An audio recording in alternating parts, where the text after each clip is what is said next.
I'm investing my time up front, and that's what a lot of people don't really get. I'm investing my time to really understand what it is you're looking for, help devise strategies, and get the job done with all the resources that I have.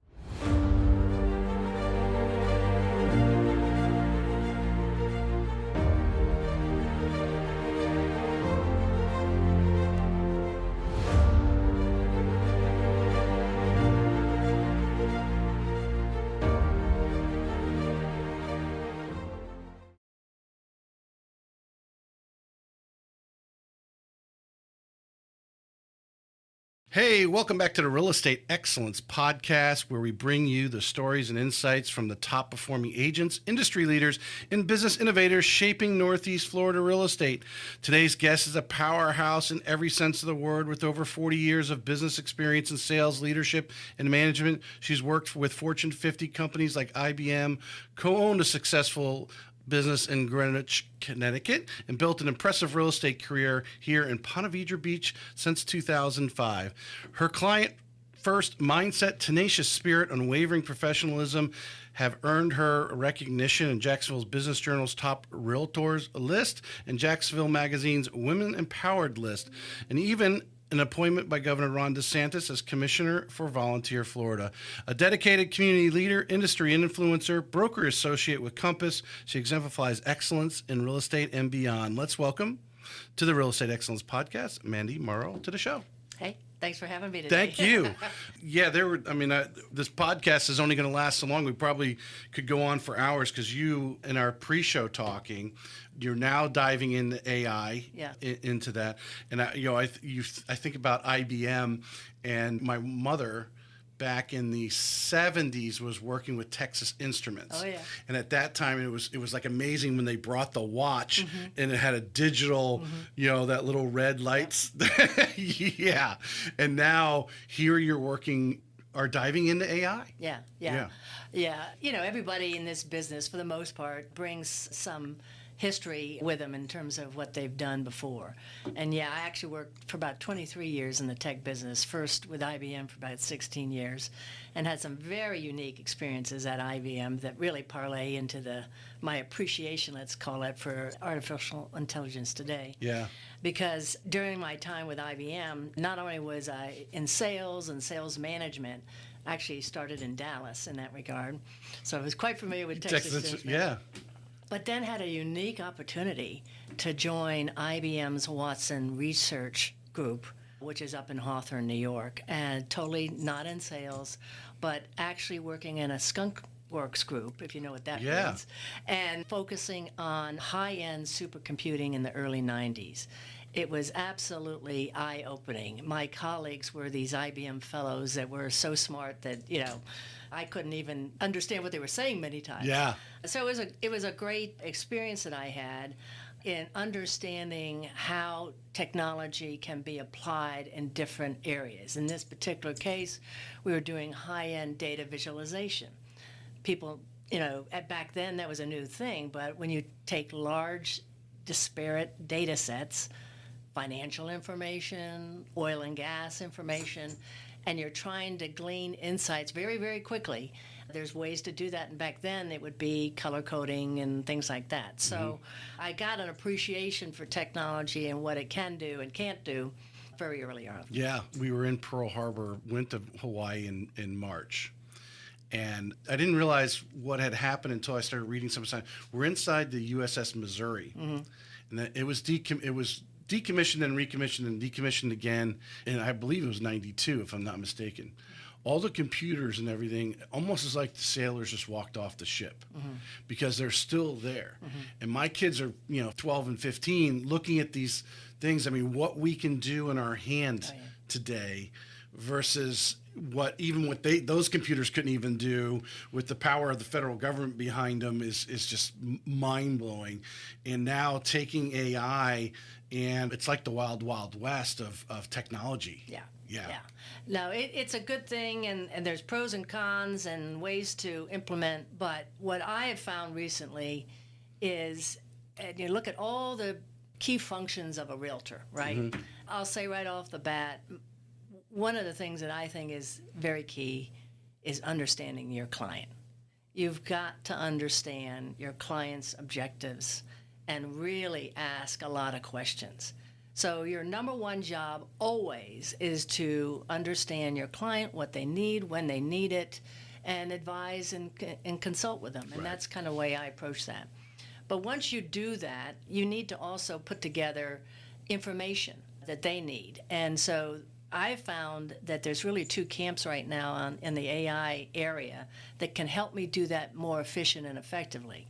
And that is getting market data research, which I used to do on spreadsheets as nauseam from the standpoint of, just really trying to analyze a lot of data, especially local data. You can always get national stuff, Zillow stuff and things like that. But really having a personal understanding of the market and then getting the data and analyzing it, the way I was doing it was, through spreadsheets. I'd download it from our MLS data feeds, and then I would analyze it that way. I still do fundamentally some of that stuff, but now what I do is I upload it to ChatGPT or Claude or Perplexity or any of the models. Gemini is really coming on strong now. And I ask it some key questions. That's the key. Yeah, getting the right prompts. Right, the and right all that prompts. Stuff. And it gives me insights. And then once it gives me insights, I can say, does this look right? Or is this something I didn't see? And it really helps me much more efficiently and effectively get the right data for that particular client situation. So it's an excellent, excellent tool directly with the clients. It's almost like having, someone to talk to that is, look at the information, because it might actually bring up something that you didn't even see. I know you listened to Sharon Alter's conversation, I did. And the real tip I loved from her was how she has it write 2 or 3 different listing descriptions, and even shares the listing descriptions with her client. I heard that. I was like, oh, that is so get your sellers buy-in that Engaged. you're doing the right thing and making sure you're putting out, putting that ad together that makes their house look great. Right. I often said from the very beginning, I'm a consultant. I don't make the market. I just tell you what the market is. But given that I can tell you what the market is, where it's going, what I can see, then I can say, given what your objectives are, here's a couple strategies that we can look at to meet your objectives. Yeah. And they're not all the same. Yeah. But let's take this to what your thought is on. Let's take this to a newer agent. Okay. That doesn't have 20 years experience in real estate, let alone business. What I sense is confidence. How using the AI to run your numbers in, get another opinion, or maybe opinion that just strengthens yours and so forth, to be able to go into a listing presentation or even a buyer's consultation with just a little more confidence. Because, we all like to say we role play or that's, we're going to talk about brokerages here and role playing when we really, no one likes to role play. Right. No one, no one really likes, but you can role play with ChatGPT because you can. And how by putting that information, getting that feedback, adjusting it, tweaking it a little bit, it just, when you walk in, you just have just that little air of confidence, and a newer agent can really excel here. Yeah. Would you agree? I would agree, and much to the chagrin of many of the brokerages I've been at over the years, they all had their standard pitch, right? And most of it was all their numbers for the brokerage and then just a little bit for your numbers. I usually always created my own. And I would tell any new agent coming on today, your number one objective is ask a lot of questions to your client or to your customer. Understand everything they want to do, that not just they want to sell, but when or how or what are some of the issues they're dealing with, and really, really understand that. Then once you understand that, look at the market with a similar, vision, and say what has happened with somebody trying to sell in this scenario, and then treat that data as what you bring to the client and talk to them about it. Yeah. There's little tricks of the trade to go in there. Oh, I love the color, I love this and all that kind of stuff. But because you do want to be upbeat when you walk in, you don't want to be critical. Right. But I think being authentic right out of the gate with a client, and if they ask you a question you don't know, especially as a newbie, say, you know what? That's a good question, and I hadn't thought of that. Let me get you the answer.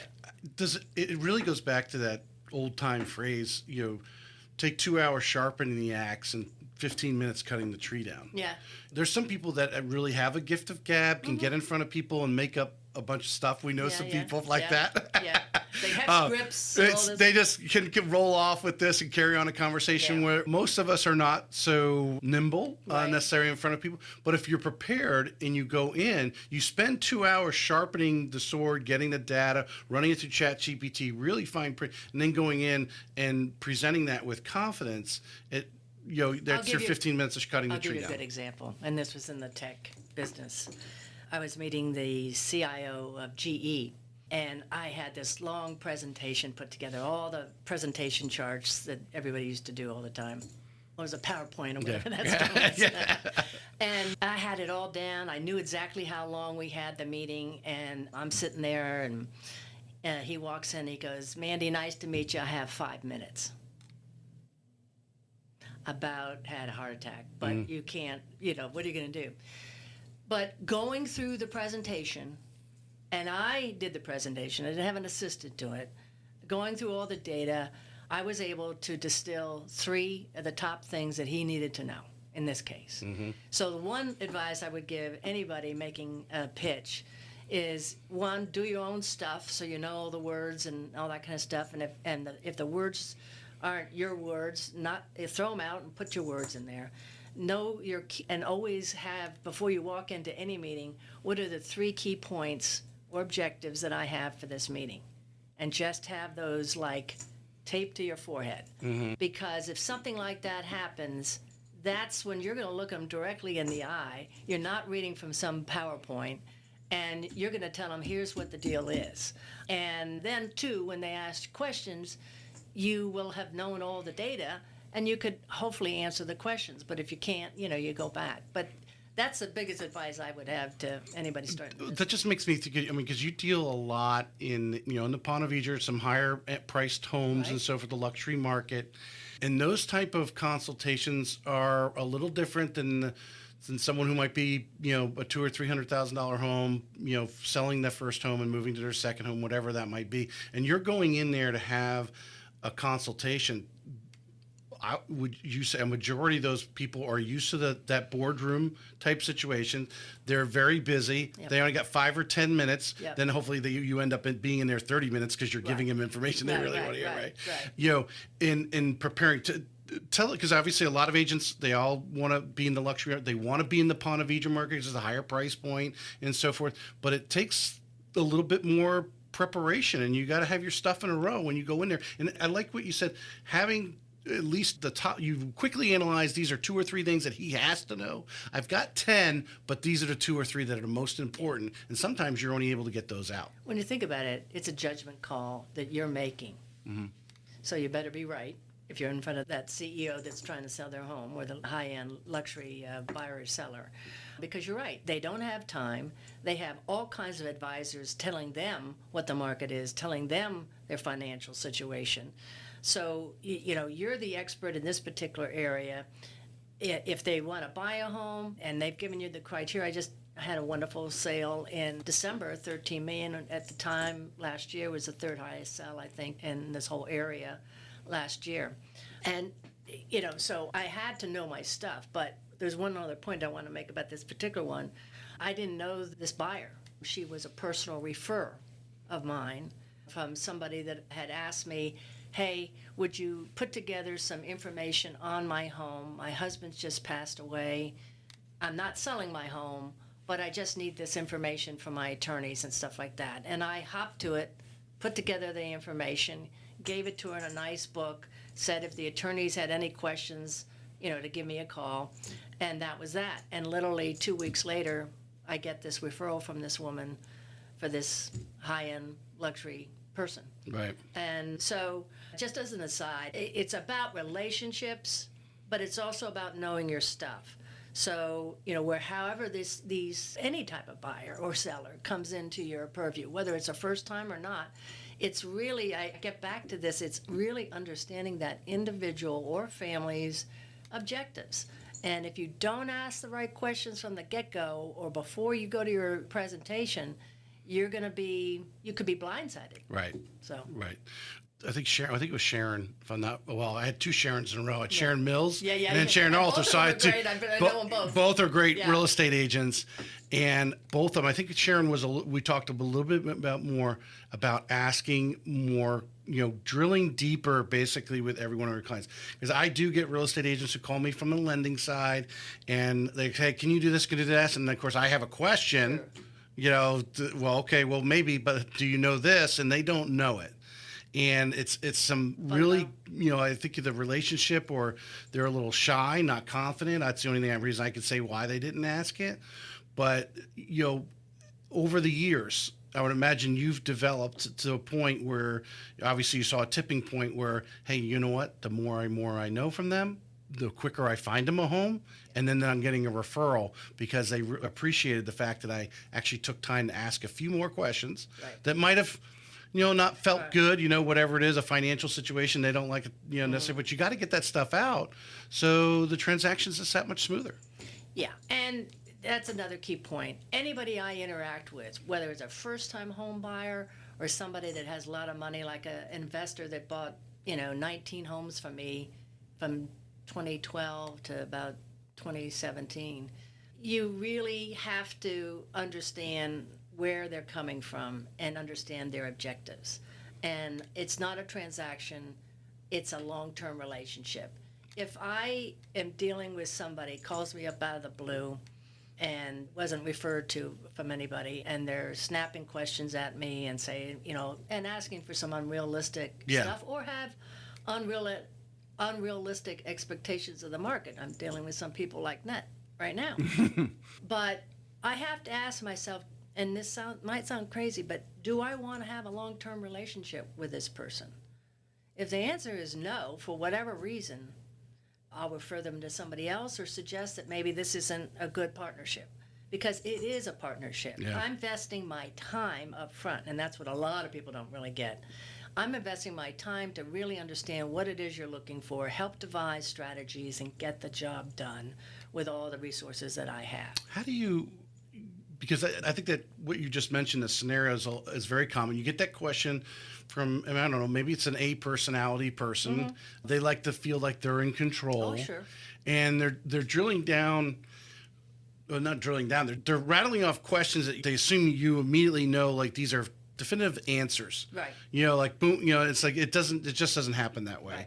And what's some things that you do to hopefully disarm some of these? Well, that's a good question. Yeah. I usually do it with another question. Okay? Yeah. No, seriously. Yeah. And I'm not trying to be coy, but if anybody, whether it's CEO or first-time homebuyer, is asking me a question or rattling off a bunch of questions, I will seek to understand first. And that usually is with other questions. Because depending on the answer, we could go in a couple different ways, and I would probably come back with something like that and just say, let me make sure I understand what it is you're asking for, because we could go in a couple different directions. Right. And typically, with the experience I've had over these years and being in business a long time, I've studied lots of different industries, and some stuff is parallel. It's always kind of understanding all your objectives and your clients. I can then discern, okay, this is where you're going, and then I'll do a check. So if you're asking me this, and then here's some possibilities, and are we in sync? Is that what you were talking about? Yeah. And you've got to, for somebody starting out, to get that kind of training, which may be more textbook, is key.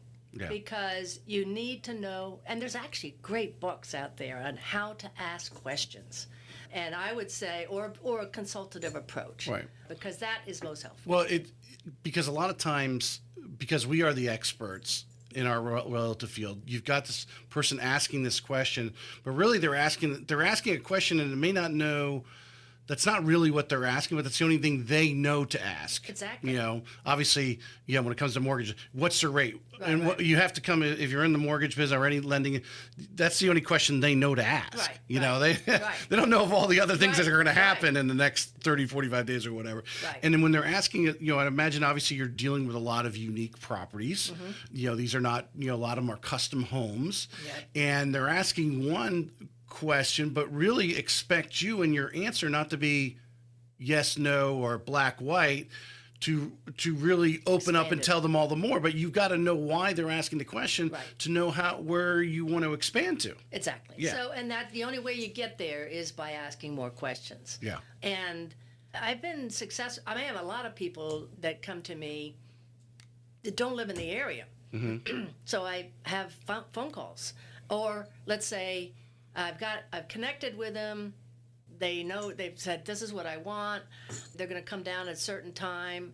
I will call them back up, or, set up a conference call with them, typically a Zoom call, because it helps to see, both of us, and go through everything they're looking for, why they're looking for it, why they're looking at this neighborhood. So the point is that when I do a Zoom call before they get here, I say, listen, to make your visit much more productive, it's not just about showing properties, but it's making sure I understand what their objectives are. Mm-hmm. So many times buyers, in this case, will say, oh, we only want to be in this neighborhood, we only want this, we only want that.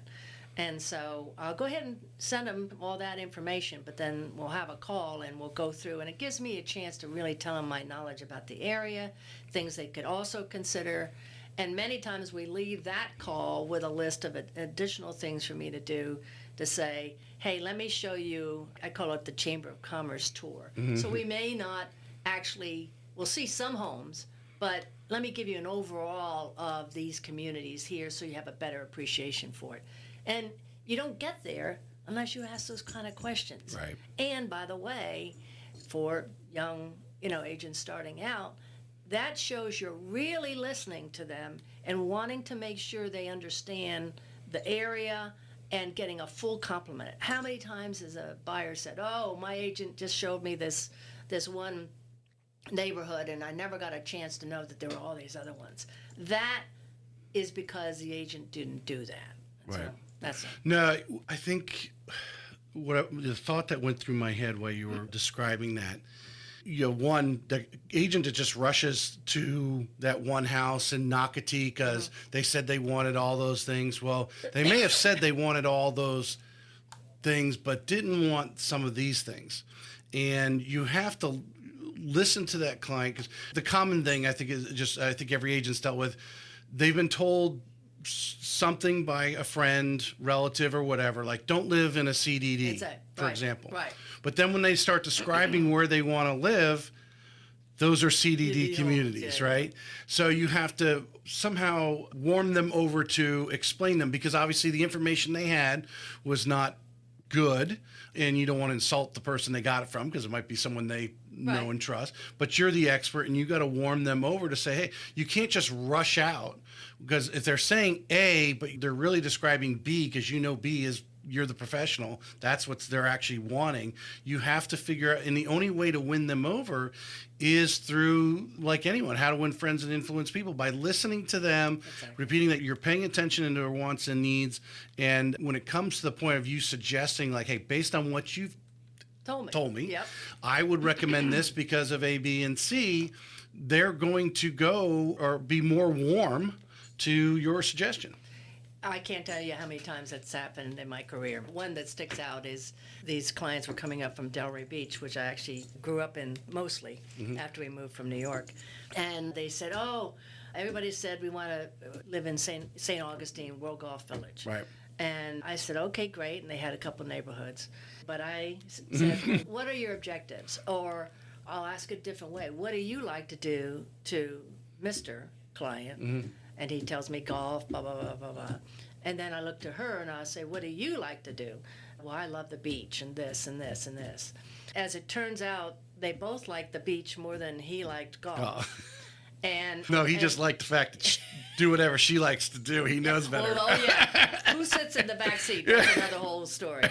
So in this case, I showed them everything they wanted to see at World Golf Village. But I said, let me show you this little neighborhood in Ponte Vedra Beach, which is up and coming, and a walk to the beach. And that's where they bought.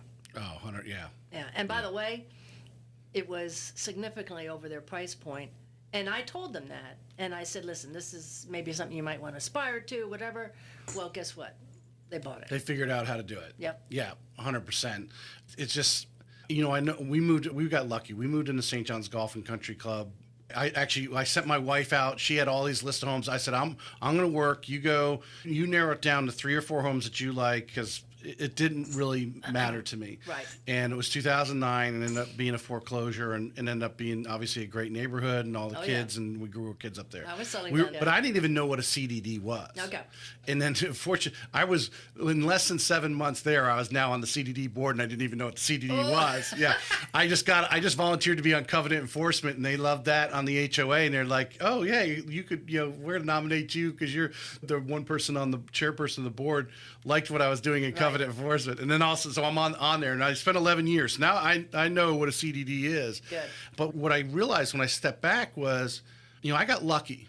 A lot of times we go in and we look at a house, but we don't actually take time to step back and look at, how far are we from the grocery store? Or how far are we, maybe you're shopping and if you're right now, of course, they're building a town center in the middle of Silverleaf there, but from a shopping standpoint, if that's important to you, if a 20-minute drive, well, if you live in Northeast Florida and 20, 30 minutes is a long drive for you, everything's 20, 30 minutes away, no matter what you're doing. But to really have that agent who's going to map that out and show you some of the, hey, here's some of the back roads, here's where the school's at, here's where the grocery store is at, and that sort of thing, or hey, here's where the restaurants are. Because on 210 we didn't have a lot. We're starting to get some better restaurants, but if you wanted to go to you either drove the 20 minutes, 30 minutes down to St. Augustine, or you drove into Jacksonville. Well, and it's so important. I deal with a lot of clients too that are new construction. They want to go to and get a new home. And I work with them quite literally on looking everything from not only the house that they're looking at and the style, but most importantly, the lot.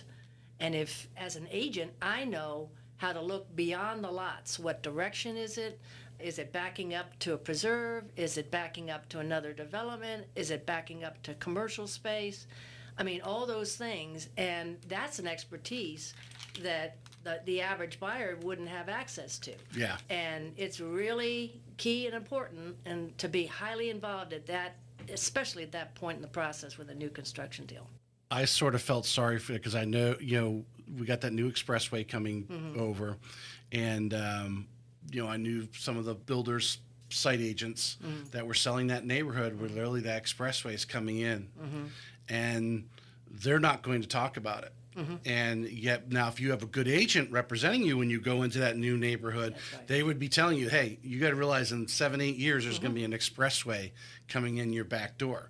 Right. Now, you've lived in New York. I was born in New York. I was born in Peekskill. We have a lot of people here from the greater New York City area, where reaching out and touching your neighbor, that's standard procedure for them. They don't think much about that. Where there's others like, oh my God, I need a bigger yard, or oh my God, an expressway. They're like, get me far away from that. So you really need to dig down, because would you agree, you may get that one sale, but when that expressway goes in, guess whose name they're... Absolutely. Yeah. Absolutely. And that's why I say in the very beginning, I look to establish a long-term relationship. I don't look at each deal as a transaction. I look about the fact that, maybe 7 years down the road, they might need to sell, or their kids are going to, want a little place, or their parents are going to want a little place. And I can't tell you how many of my clients that's been the case. I've sold them, I've sold their parents, and ongoing. And that's really how I approach my business. It's not that I want to be buddy-buddy with all my clients, which, it's I do. Nice, but you just have time. Okay? But I look at myself as a professional. I always have. But I do want a relationship with you, so I can make sure I understand your objectives, and then you can also understand what you can expect from me. So it's very key. With that thought, let's just say there's a newer agent listening. Someone's been, whether they've been in the business, just got their license, or they've been in it 2 or 3 years. And they hear you say that and say, well, that's easy for you to say, Mandy. You've been doing this 20 years. You've sold a $13 million home. You're not chasing the paycheck, where some of them are, because they're hey, I don't have a deal next month. I got to figure out something, to eat, basically. Right. What do you say to them in a way to get them to step back and evaluate what they're doing? I'd say that the most important thing is look at your database. So if you're a new agent, and were in a prior business, you know people doing other things. So look at your database, look at people you know and trust, and talk to them.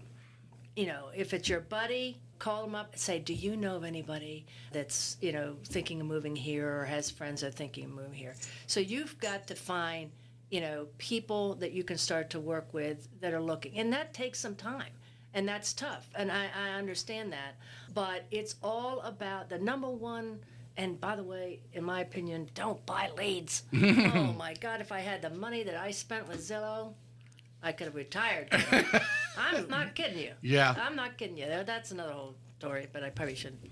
Well, I think today, would you agree? And I mean, you're over there operating, but from what I do hear from agents, one, they've gotten so expensive. Mm-hmm. You know, maybe if you were first in the market or so forth, or really have the money, as we know, there's a couple brokerages who really buy a lot. So I don't know, they probably get some sort of discount per lead. But you have to have that mindset. I mean, having grown up in the call center myself in the mortgage world, in Rocket, formerly Quicken, yeah. I mean, that's the way they operate. You got to be first to pick up that phone. Yeah.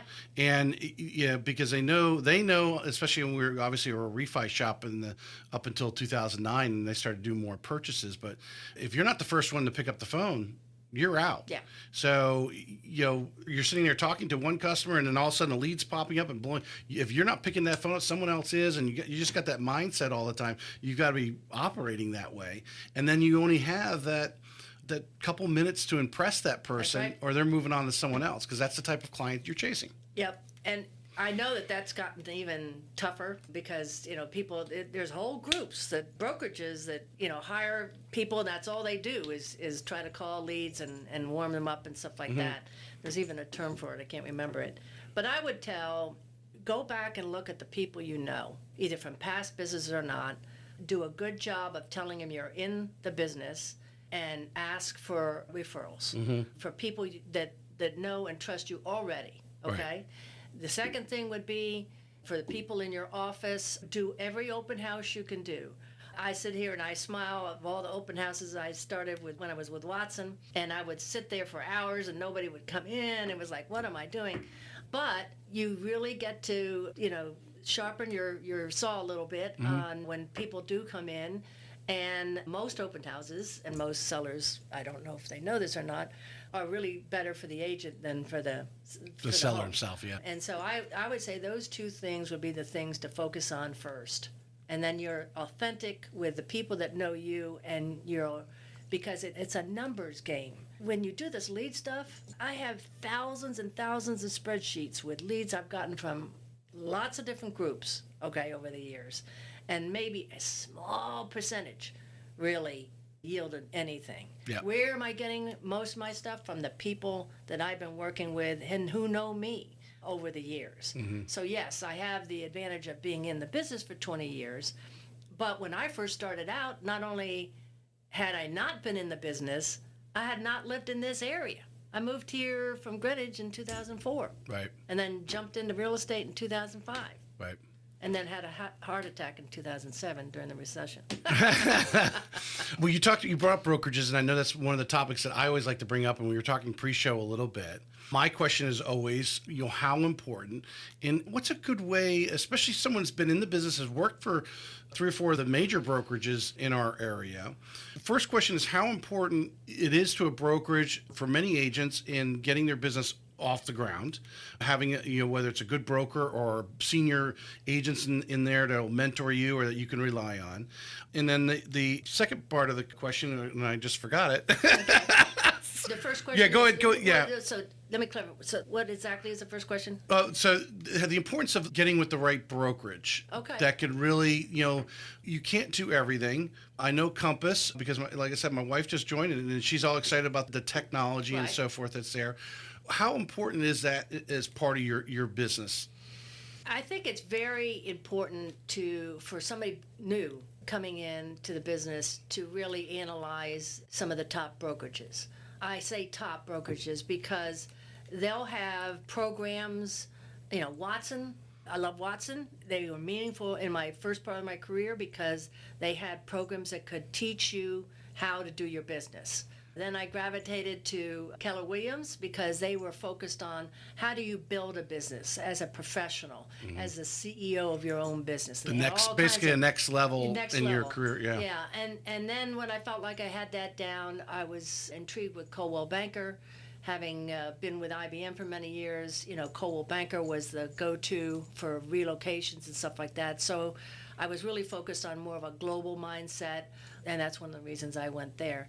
But I would say, I think the distinctions are becoming clearer today, but you want to look for two things: the kind of support that they have fundamentally in the brokerage, and then the leadership in the brokerage. Your managing broker is a key thing. It's a relationship. And if you don't get the right vibe from them and maybe some of the agents in the office, it's probably not a good cultural fit. And you're going to need that because one of the fastest ways to learn this business is to interact with your colleagues. Mm-hmm. And that's one of the things I love about Compass. Everybody is sharing. Everybody really just wants to help everybody do what they can. So, when I'm analyzing and I'm going through and seeing numbers, and who to invite on as guests on the show. Right. I mean, your office is probably heavily weighted. You don't have just one or two. You got 6 or 8, really heavy producers. And then they go on. And the second half of the question was, I think a lot of agents have a challenge because there's no special checklist that says, how do you analyze what's a good brokerage for that individual? Because you all do your business differently. Right. So what's some good ways to go in there and test, find out what's this broker like? Are the other agents in the office friendly for collaboration? How does that work? What are some of the things they should be asking some of the people they maybe should be talking to? So even with 20 years experience, and I just joined Compass a couple years ago, 22, the number one reason was the tools. So let me just give you a little segue on that. Mm-hmm. Even at Coldwell Banker, I had my own CRM, customer relationship management system. Mm-hmm. I had a bunch of tools and applications I was paying for and integrating into everything. And I did a spreadsheet of all the expenses that I had for all those tools. What I didn't account for was my time to buy them, upgrade them, integrate them to all my other little applications. But so when I wasn't planning on going to Compass, but I knew that they were tech heavy. And so when I sat down with some of the people there, I showed them a little spreadsheet. So I said, so what do you have for all these things? Well, they had everything. And here's the key thing. I didn't have to be the CIO of my own business. I could be focused on my clients. Mm-hmm. They were going to handle the CRM that's integrated to the marketing, that's integrated to the video system, that's integrated to the presentation and brochures and social media at a push of a button. Right. And so that is why I made that decision. But maybe it's instructive for a new agent. What are the things that are going to get you up on the ground quickly? Well, if you can plug into a system, and there are other people that have great technology out there. Don't get me wrong, Compass is not the only one, although I think it's the best. But then you don't have to focus on that, and you can just go out there and go and do the lead generation and the relationship development that you need to do to get business. That's, to me, today, number one. And now coupled with AI, and the little plug on AI is that when I went to my first kind of, national meeting, which was in San Diego with Compass, and you go to all these, conference breakouts and stuff like that, I went to the one on AI. So this was in, I think, 23 in San Diego. And so I go to the guy doing the Compass AI program, and he happened to be an IBM fellow, or ex-IBM fellow, right. Which was really a hoot. But in any event, it was very interesting to me that Compass was embracing at that time on a full-scale basis how to integrate AI into taking these great tools and even making them more efficient and productive. So, but those are things that I would say to an agent, look at, everybody's got a different thing. You may or may not be a techie. You may or not be a good analyst, but you do need to know your market, and you have to stay up with it. I mean, there's a button I push every morning that I can see what's going on in the market, and then I can see all my clients that are on all my feeds and what they're looking at. It's like, wow, you know. Before I had to go to this and this and this, and I had to. Well, you so recently, I don't know if Tom talked about it, and I've been talking about it on the show because this is cutting edge stuff. This gentleman, Lyman Starmer, who we've met, usedeli.com. Lyman is creating an actual natural language home search thing. And some of I think the younger people get AI like that. You're sub 30, from what I understand, they don't go to Google. They're going on AI and asking them whatever they recommend, what should I do, that kind of stuff. And obviously that's going to spill over into our industry, searching for homes and other. And to stay away from the general term, or when someone says, yeah, we're using AI, you have to return the question, how are you using it? Because too many people are lumping it into, so I don't know if she'll listen to this if she remembers saying this to me, but this, very influential person, when I mentioned it to her, hey, I want to introduce Lyman to you. This is what he's doing, blah, blah, blah. Oh, I was just at a conference. They were talking about AI. And I'm like, no. I'm like, no, this is a little different, not to say different, but a little different part of it.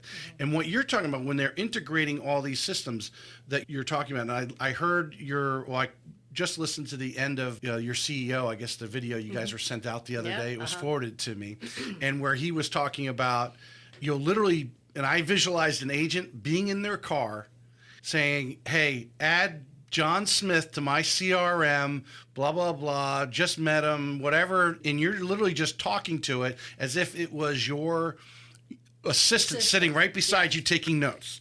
And it's inserting it into your CRM and doing all those things that we all know we should be doing on a regular every person that we meet, adding them to our influence, whatever we're sending out, newsletters or whatever. And so when the AI question comes up is what I want you have to go deeper. What are you using it? Show me how you're using AI to help my business.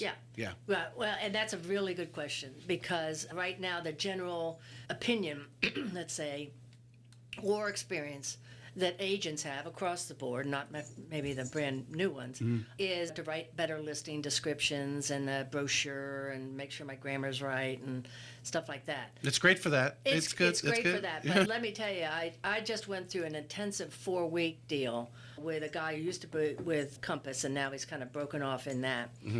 And the first day I got out of that session, I called some friends and I said, the last time I felt like this, like, oh, wow, was when I was with IBM and realizing what DARPA had created with the internet. And it was like, it's almost hard to explain to somebody all that it can do. And so let me just give you a couple of examples. In this course, I went back to our MLS, and I had a spreadsheet of all the deals I've ever done, okay? I had my complete CRM, so my list of all my clients, which are some clients and some are leads, and some are just relationships. I put in past presentations. I'm noted for doing very detailed strategy emails to my clients. Past presentations meaning? Listing presentations, buyer presentations, anything that I all your files that you had created that you actually handed the customer. And uploaded this. In this case, it was to Chat GPT, but he was espousing Chat or Claude or Gemini or whatever. So it could learn who Mandy Morrow was, who's Mandy's clients, what's her style, all this kind of stuff. And the whole purpose of this is to understand my business.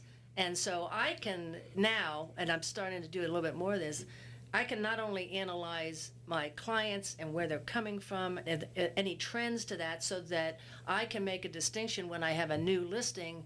I really should go after these people because they have these kinds of needs. Now, we all have had those questions in the past, but getting to those answers, it's garbage in, garbage out on the data thing.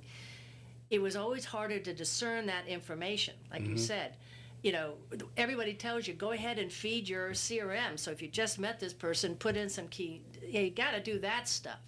But at the end of the day, I could also, upload my P&L and say, where am I promised, or where am I spending more money that given this, why are you spending money over here? I mean, it can do that kind of stuff. Yeah. Now, for an agent, why do they care? It goes back to my theme that I talked to you when I walked in.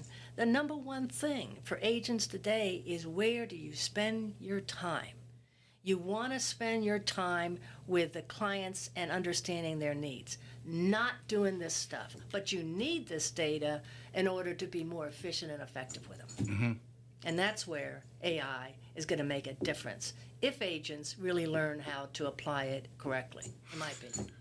Would you recommend, I mean, obviously you went and took this course. It took some time. I'm sure there was an investment made. But for those who can get some, well, I think there is a lot of people out there. There's some people here locally trying to do some things, and I know they don't know what they're talking about. They know how to do listings. They're doing what you at church, how to do listing descriptions and captions for your social media. It's like that. You're not even Scratching you're yourself. Embarrassing. So if they're not already doing, they knew that.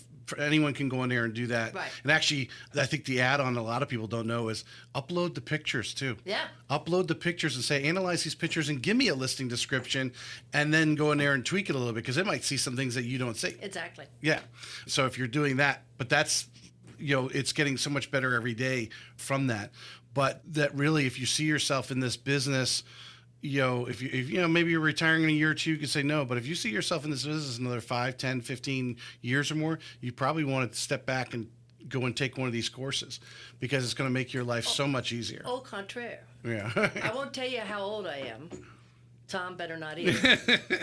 And I don't plan on retiring, but I am trying to really focus my business on that 20%. People that know me, respect me, and I can be of value to them, because I know what I know, and I know how to negotiate, I know how to do strategies and get the job done to their satisfaction.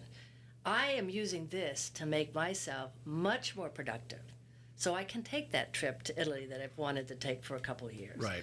So it's across the board. It's, I would say, not just somebody who's going to be in the business for another 5 or 10 years, but 5 or 7 years too. Right. And it's making your business more efficient and effective. I think you can use the analogy, big corporations like IBM spend lots of money to break down, and sometimes if they go over years and go, hey, where are we wasting money? And then they go in and close down a whole division, right? Because like the return on investment's not there, you're gone. Yeah. You could be doing this on a monthly, quarterly, yearly basis. Absolutely. To say, where am I wasting my advertising, or that kind of thing, and really be tweaking yourself on a regular day. And companies pay lots of money to have departments that's all they do. Yeah. Is analyze that. I mean, that's it. Bingo. Yeah. I don't know if you had some other we talked about AI. You wanted to talk about the brokerages. Oh yeah. Well, Did we miss anything you wanted to add there? Well, I hit on the theme about, for all agents, all experiences, it's really where you spend your time and where you spend your money. And then I said that in this business, tongue in cheek, in the real estate business, there's 2 categories of business. There's the brokerages and the agents. And then there's the vendors that send them all the stuff. That's right. You want to talk about it. Yeah. Because honestly, and I said Zillow, but I've also bought other leads and other services, and if I had a fraction of that money, I mean, it's just unbelievable. And especially as new agents come in, they'll say, well, what do you, somebody called me about this application, and you're so worried about following the paycheck that you ignore the fact that these people just asked you for 2 or 3 times that paycheck with the promise of giving you leads. I get calls and texts every day. Oh, we've got this lead thing, and blah blah blah. If they're calling me, they're calling other agents, and so it's an interesting phenomenon about this business. The attrition rate in this business is significantly high, and so I would say anybody coming into the business or in the business now, focus on your clients. You do them right, you'll stay in the business. Would you, a lot of them chase too, hey, what's the cut, right? What's the commissions spread? And a lot of them are going to some, and not to take anything away, I think real brokerage is really hot right now because they are highly big in tech, and they're doing, I think, a lot of things that Compass are doing. But instead of spending a lot of that on those things that you're talking about, like buying leads and stuff that's out here, if they focused on finding the right brokerage, maybe the brokerage is taking a little bit more cut, but what they're giving you, maybe it's a transaction coordinator, someone doing your marketing that's helping you leverage that and spend more time, like you said, going out and building the relationships, handing out the business cards, shaking hands, spending more time with the actual client in front of you, asking more questions, that's gotten your business to where it's at today. Yeah.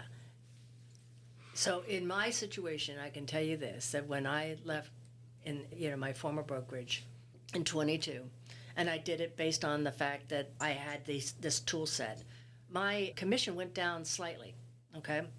The split, I'll call it, okay? Yeah. But in all the years since then, I have more than doubled my business and earnings and have a life as well. Because I wasn't paying for or trying to integrate or keep up with technology, because that is not the business of an agent. The technology should come from your brokerage, and the one thing that I feel strongly about, otherwise I wouldn't be here, is the technology that Compass has is focused on the agent, not on the brokerage. I won't name that brokerage, but one brokerage that I worked for was so focused on the agents inputting all the CRM stuff that was all designed for them to report up to headquarters what was going on. It's like they never even talked to an agent. Is this... All of a sudden, there will be nothing to report. Yeah, it was ridiculous. Yeah. So understanding those nuances, I think, is important. Well, I've always used the analogy in sales, and I've seen it's probably upset me. I know, we know Tom. I think he feels the same way. We have a lot in common. If they're not supporting the soldier on the front line with the right equipment, with the ammunition, making sure they're fed and they're getting sleep, you are going to lose the war. Yeah, we will. And if those supply lines are not there, they're not always, all the great management books, John, if the management's not serving you and you're on the front line, you're the one greeting the people, you're the one bringing in the sales, you're the ones closing the deals. That's what makes everything else happen. Oh, yeah. And I think, like you said, some of these companies get caught up with their own mid-level management minutia that they're trying to satisfy some stockholders. It's like, well, you're going to lose that game eventually. Well, it was such a breath of fresh air. It's not a commercial for Compass, but we're talking about this to join Compass because of all the executives I was meeting, and I was meeting them. The CEO, Robert Redgren, called me at 9:30 at night to welcome me to Compass. I never even met the CEOs of any of the other companies. And I was so impressed on that. And all the layers underneath that are the same thing. They know me. We talk on conferences on the week. Right. They share their perspectives from a high level and then down on a regional level. I mean, I've never seen this kind of, and it's good because I know my local territory and my local client stuff, but there are times I really need to know what's going on regionally, what's going on in Florida, what's going on in the Southeast, and of course nationally as well. So look for a brokerage that you feel will give you that kind of thing. Yeah. Spins us off in slight change, but tangent to what we're talking about, is you've been involved in different committees and so forth outside of just, I think a lot of agents just get caught up. There's a lot of agents who are probably more involved in some of these committees, whether it's locally or statewide, that they get away from their business. Yes. But it's tough to kind of do both. But how important has that been in really your, I always say you really got to sometimes step back and get a 30,000-foot vision of what's going on. Because sometimes you can get stuck right in the weeds of Ponte Vedra and not realize all this other stuff is going on. And then some of the affluent clients that you're working with, they are reading the Wall Street Journal. They're reading these other stuff on a national, global basis in real estate, and they come in and talk. And if you're not somewhat in touch with what's going on, tell us what those things did for you. So two aspects of that. First of all, I'll do the Wall Street Journal kind of thing. I would tell any agent today, you are the CEO of your business, all right? you've got to act like that. So yes, you've got your business at hand, selling widgets, whatever the deal is, but you have to have an appreciation for the market and what's going on, nationally as it, pertains to your business and or your clients. So that's very key. And I read quite a lot of national news and international news, because if you're dealing with especially high-end clients, they understand international news and forces that are affecting their business. Which may be a question they're asking, and now you know why they're asking. Right, and by the way, I didn't say it earlier, but if you've got a client, I always ask what is their business. If they're retired, I ask what was their business, and ask specific questions, because that will tell you a lot. So, that's just aside. Yeah. Now, I don't know if you were referring to, when I first got into the business, I was heavily involved on a local MLS. I was on their data committee looking at, the fields that they would have in MLS. I forget the name of that. I was on their international committee to espouse global international relations with other MLSs. I was on a couple FAR committees, Florida Association Realtor down in Orlando committees. And then, of course, community outreach and various things, Volunteer Florida with Governor DeSantis, and our GTM, the Research and Reserve Group, is a key thing in Ponte Vedra. So I think it's important because it gives you access to broader views.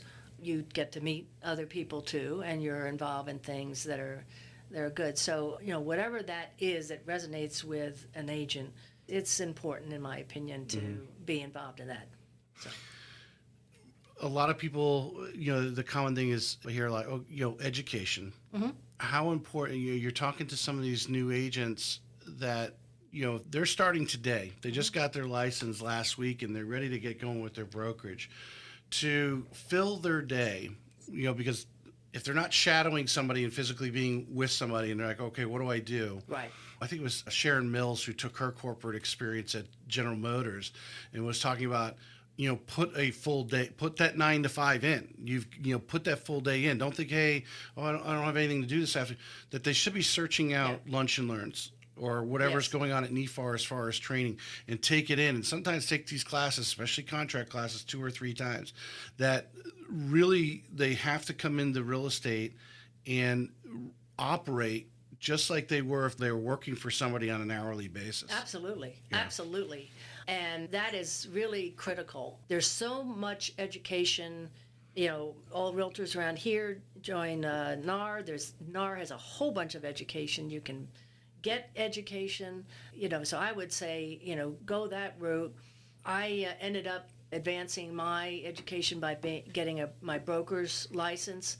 Not that I was going to go off and create my own shingle or anything, but it gives you a much higher level of understanding of things.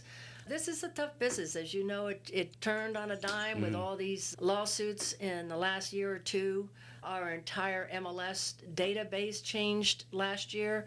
Our entire contracts that we deal with our clients changed. We all had to go back to school to really understand the nuances from attorneys on what's in these new contracts. That takes a lot of time. I mean, I spent a lot of time last year, and I have 20 years in the business. But that's critical, because you're having your client sign a contract with you on a listing or on a buy. You better know what's in that contract and what the ramifications are. So I would say seek out everything, and yes, it is. I would love to realize that this is a 9 to 5 business. Ha ha ha! It's not. It's more than that. For those agents out there who have done a deal with you, maybe hopefully will do a deal with you in one way, shape, or form or another. I imagine you've run across some agents that you just want to reach through the phone, because especially when you're dealing with not that the $300,000 or $400,000 don't have negotiations. They got negotiations too. Yeah. But sometimes you can get some unique buyers and sellers out there. If you've read Ryan Serhant's book, he talks about some of these. But when if you had advice for some of those agents you've had on the other end of the phone that you're like, you just want to like bring them in and like teach them. They're not handling it the way you would handle it and with your experience.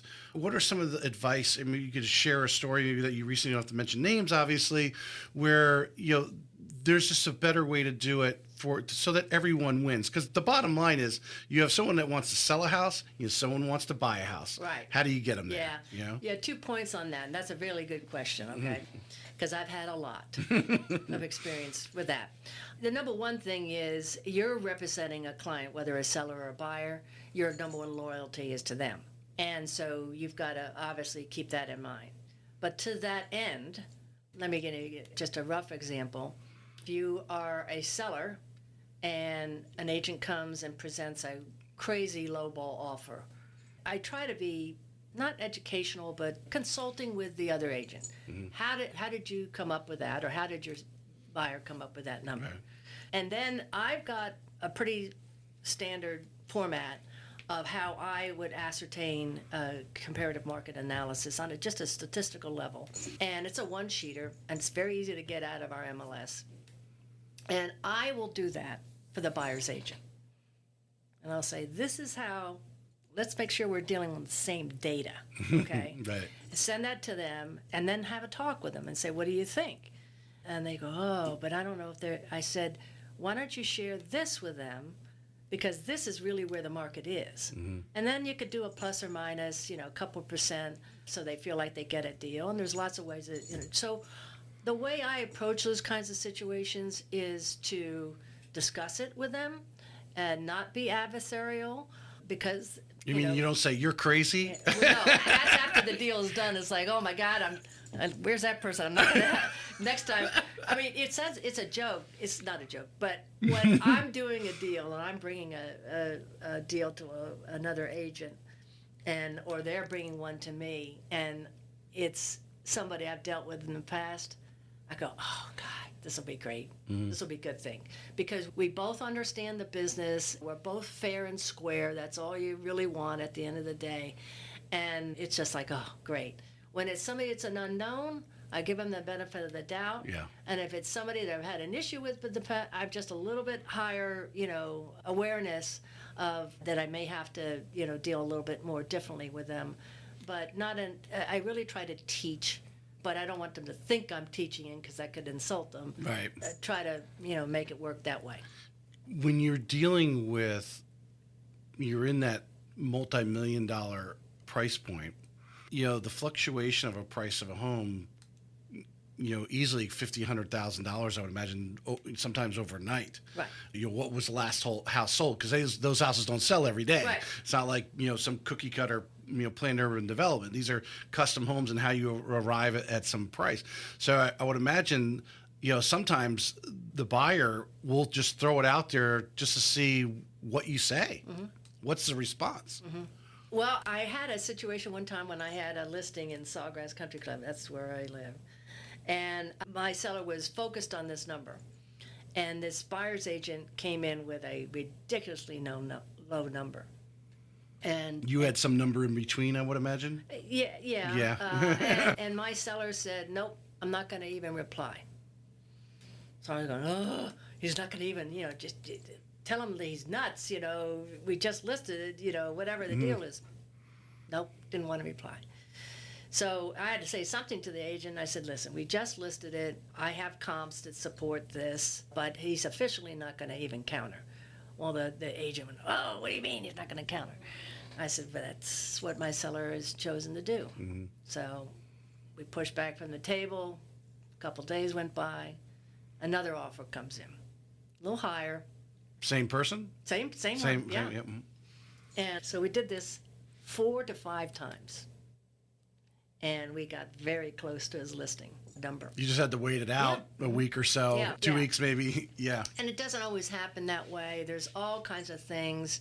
I've had even people say, well, we'll just split the difference. Well, we're not in a real estate market that supports split the difference. It really is based more on market data. We have more and more of that. So it's tough negotiating right now, Yeah, I'll tell you. yeah. It really is. Well, for obviously a majority of the, well, we do have a lot. I mean, there's a tremendous amount of cash in the market right now. From lending side, we look at, I think it's somewhere between 50 and 60% in Northeast Florida is cash type of thing.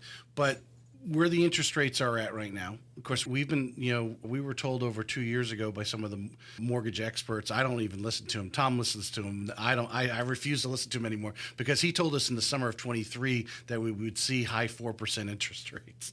It was May of 22 when the rates shot up. Right. Yeah. But with the market right now, and if you were advising a group of, agents that are out there selling, really from zero to $600,000-$700,000 homes, it is a buyer's market. The rates are high, but now's the time to get the deal that those buyers are looking for, because I believe if the rates, we start to see 5.875 on a 30-year fix, it's going to be a frenzy because there's so much pent up sellers. People who haven't sold their home that want to move, but they're waiting because they know what they moved to. They don't want to pay 6.875, but 5.875, they might eat it. And then obviously we have a bunch of buyers sitting on the sidelines waiting for the same thing. Right. So there's just going to be this frenzy. So if you were coaching agents right now, on how to express to their buyers, like, it's a buyer's market. Yeah. Well, here's some options we can do. Now's the time to buy. You might refinance in 2 years, so you make 20 payments. All right. What kind of conversation you to them to have with their buyers? Yeah, I mean, I've got some very low price listings right now that fit that category and that are getting no showings. I just did a Instagram thing on Sunday. I was at the office. And I said that to buyers. I said, buyers, the inventory has shot up. You've never had so much choice ever. So it's a challenge because there's still a little bit of deer in the headlights going on. And it takes a while for people to do that. And it might take a little, bump down in the interest rates to get people to say, oh, goodness, I should be out there.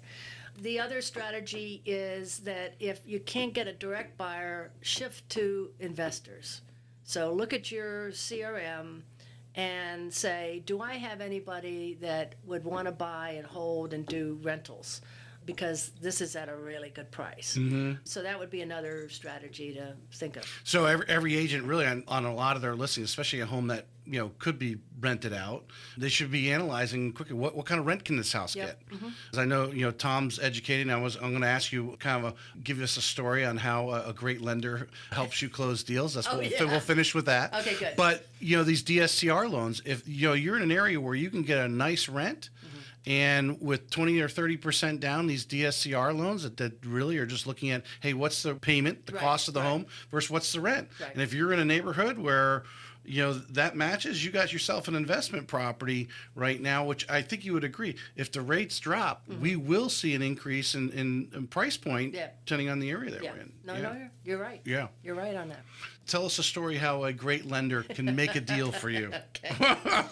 Well, Tom has saved my bacon many, many times, but there's one in particular, a really good client in Sawgrass TPC, and we found the right home for them, and I can't remember the year. Oh, gosh. They were selling a home and moving in, or just they were buying a home. They're coming into the area? Were they coming into the area? Yeah, they were coming into the area. Okay. Yeah.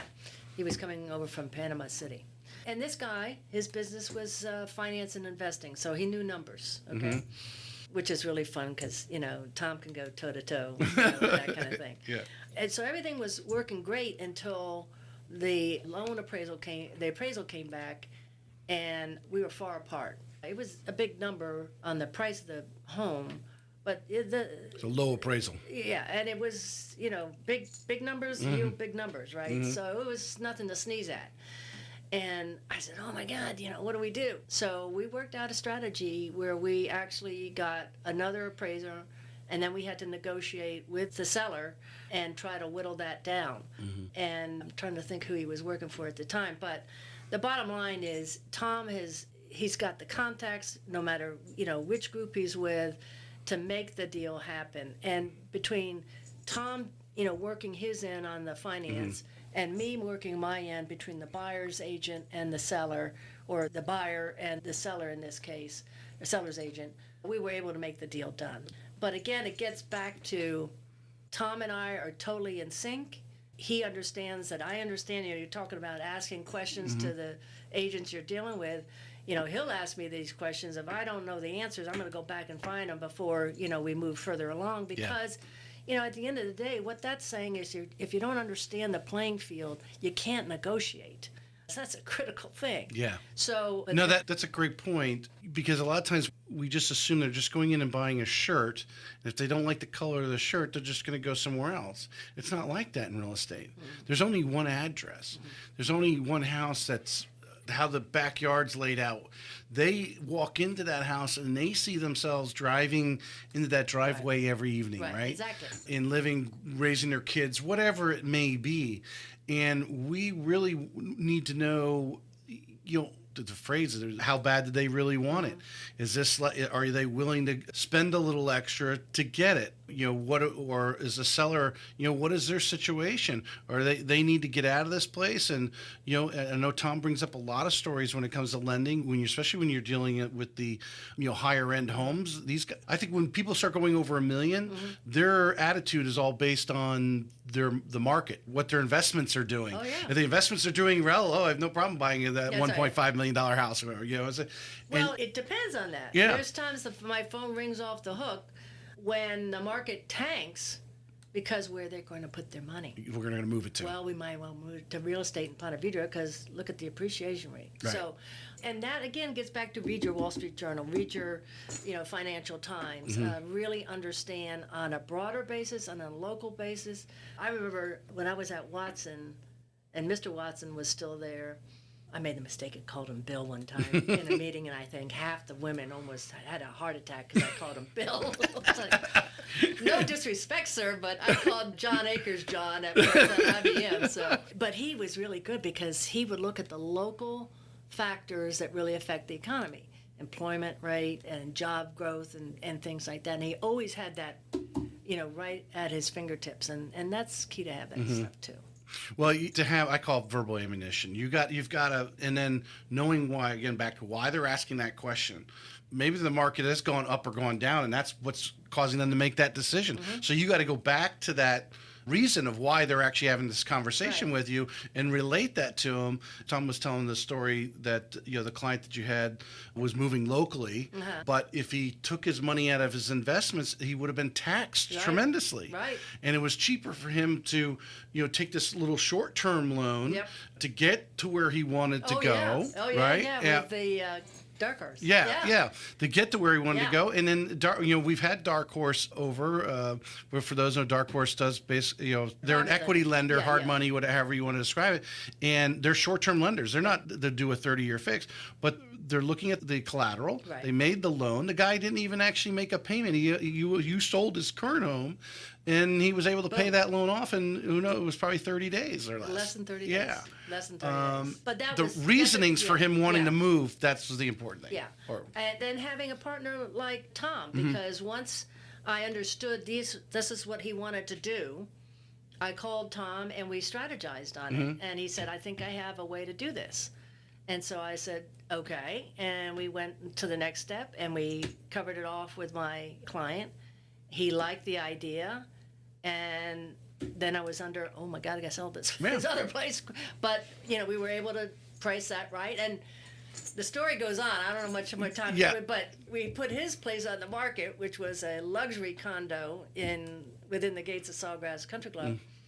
And the day we put it on the market, that day we get 2 very interested buyers because we priced it right and it's a lovely place and totally redone. Another theme of today right now.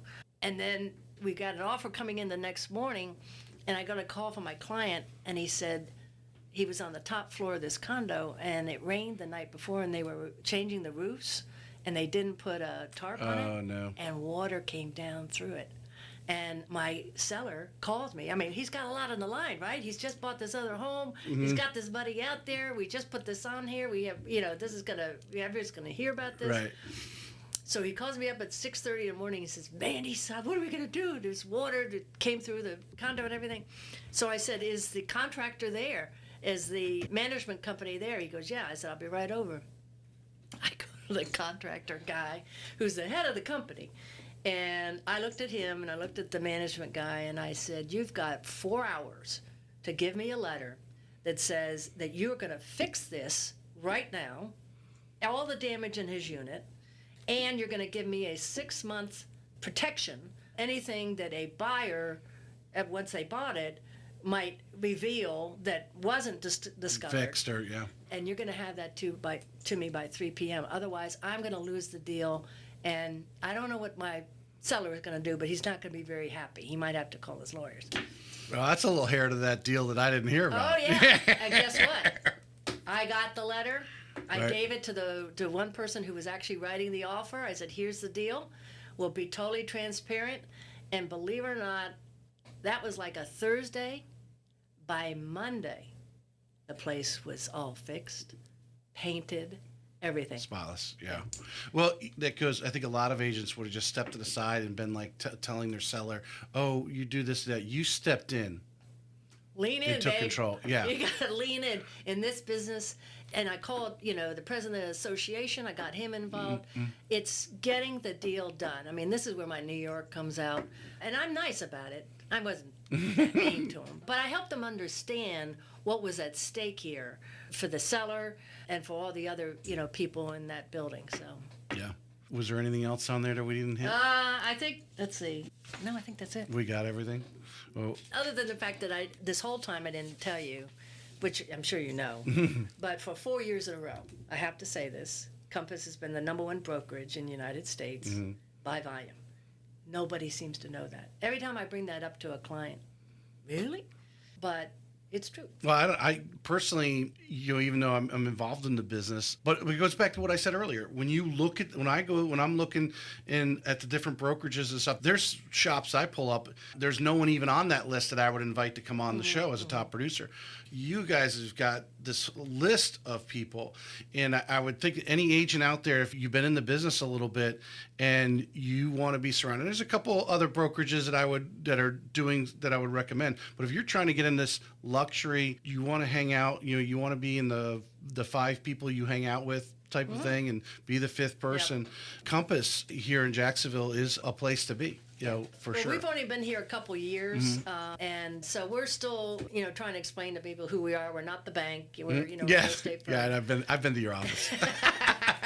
But we're in an old bank building. That's right. So, and there's some firms that do a little bit better than we do just because of sheer volume of agents. But Compass being, and it's one firm, there's no franchises. So that was the other reason why I went to Compass. We're all one company. Big diff. Right. Big diff. And we've got a good long-term strategy, having bought, Christie's International and things like that. Well, you've been to a couple, Watson's great for new agents. Sure. Well, Keller Williams is great for new agents. Yeah. And there's some agents that have grown, and there's some powerful teams. Yeah. Absolutely. I know yeah. a lot of folks at Keller Williams. They're super people. Yeah.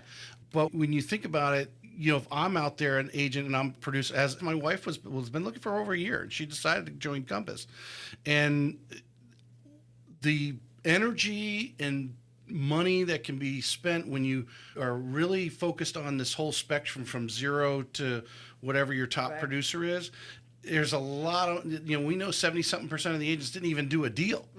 I would say less than 5 did more than a dozen deals or more, right? So I would say Compass is in that, they're focused on those people doing the 12, 15, 20 deals, and so that they can really focus their energy and, like I said, the technology of what are top producing agents that have customers all the time.